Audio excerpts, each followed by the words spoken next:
So Apple's iPhone 17 lineup is finally here, and the big question is, which one should you actually buy? We've got the regular 17, the Air, the 17 Pro, and of course the 17 Pro Max. On paper, they all serve different purposes, and Apple clearly wants to spread them out to target very specific buyers, but after going through all the details, my conclusion is actually pretty straightforward.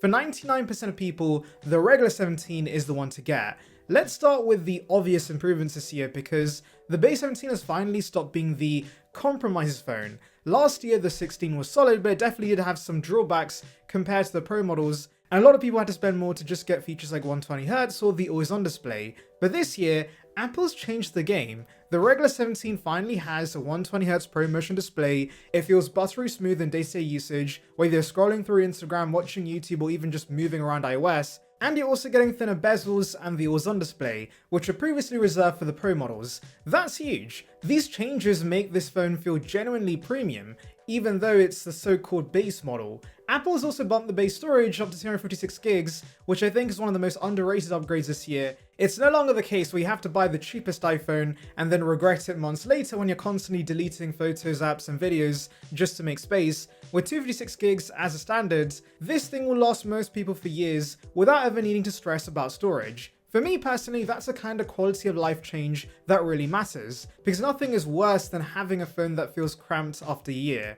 The cameras on the 17 are another reason why I think this is the best option overall, because Apple's finally given us dual 48 megapixel sensors on the base iPhone, so you're getting a wide and ultra wide that's both 48 megapixels, and that's a massive leap over the older 12 megapixel sensors of previous base models. The quality and detail is a lot better. Sure, you don't have the telephoto lens the Pro models have, but honestly, for most people that's not a huge loss. Day to day, I take tons of photos and videos on my phone, and I find myself using the wide and ultra wide most of the time anyway. The telephoto is nice, but it's hardly essential unless you're really into zoom shots or you take a lot of portraits. For everyday memories, travels, family, food pics, and even decent content creation, the dual setup is more than enough.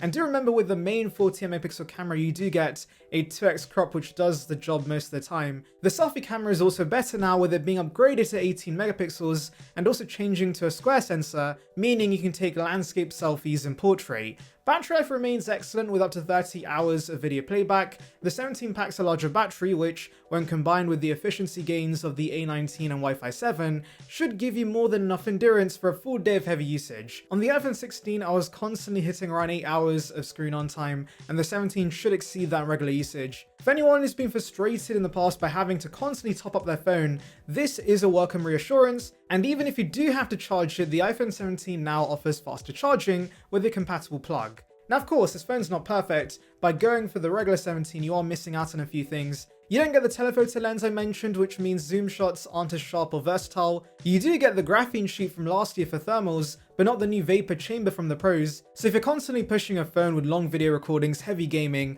or editing on your device, then you're going to notice it will get warmer and doesn't sustain performance as well as the Pros. The USB-C port's still limited to USB 2 speeds for transferring files, and you also don't get the absolute biggest battery because that's still locked to the Pro Max. There's no Plus model. But honestly, those are sacrifices that 99% of iPhone users won't even notice. For what most people do, messages, calls, social, streaming, photography, even some light content creation, the base iPhone 17 is still more than powerful enough.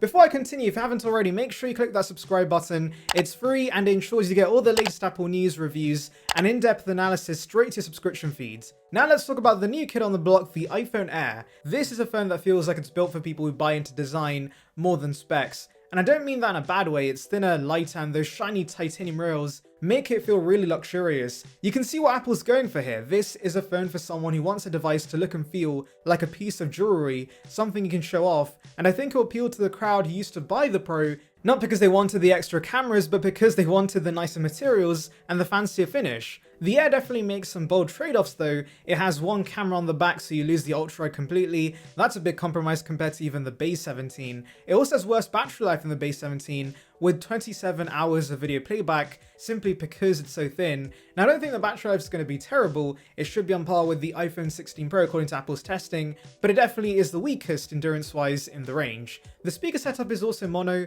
so audio is less immersive compared to stereo on the other models, and it also has slower charging speeds. And all that means it isn't a practical phone for everyone. But here's the thing, phones have matured so much at this point that even with a product like this, with technically inferior specs, it's still going to be good enough for a number of consumers. For someone who values how a phone looks and feels above everything else, the Air is going to be a great option. Then we have the pros. This year, Apple's message with the Pro and Pro Max feels very different. These phones are no longer about looking premium, in fact the designs feel much more utilitarian. Apple's clearly gone for function over form here. You're getting better battery life, vapor chamber cooling, the faster Type-C port, and of course, the all-important telephoto lens with 4x optical zoom. So who are the pros for? Well, honestly, professionals. If you're someone who's making a living creating content, constantly recording high quality video, shooting in ProRAW, ProRes, and needing zoom flexibility, then the pros are the obvious choice. The bigger battery in the Pro Max also makes it the endurance champ, with Apple claiming it can achieve 39 hours of video playback, and with the Plus being discontinued, if you want the biggest display and the longest battery life, you also get the A19 Pro with 12 gigs of RAM in the Pro models compared to the regular A19 and 8 gigs of RAM in the regular iPhone 17, and the A19 Pro with one less GPU core and 12 gigs of RAM in the iPhone Air. Also, there are those who just want the best specs possible, and so if you do, then of course the Pro is the way to go. But for most people, these phones will be overkill. I do record video on my iPhone for this channel, and even then I would say the base 17 is perfectly fine for my workflow. Unless your livelihood depends on having the best camera system in a phone, I don't think you need to spend the extra money here, and that's a big takeaway for me. Apple's made the base iPhone the de facto choice. You're not forced into paying more to get a good experience. The 120Hz display always on, 256 gigs of storage, dual 40 megapixel cameras, and improved battery life mean that for the first time in years, you can buy the cheapest flagship iPhone and feel like you're not missing out on the core stuff.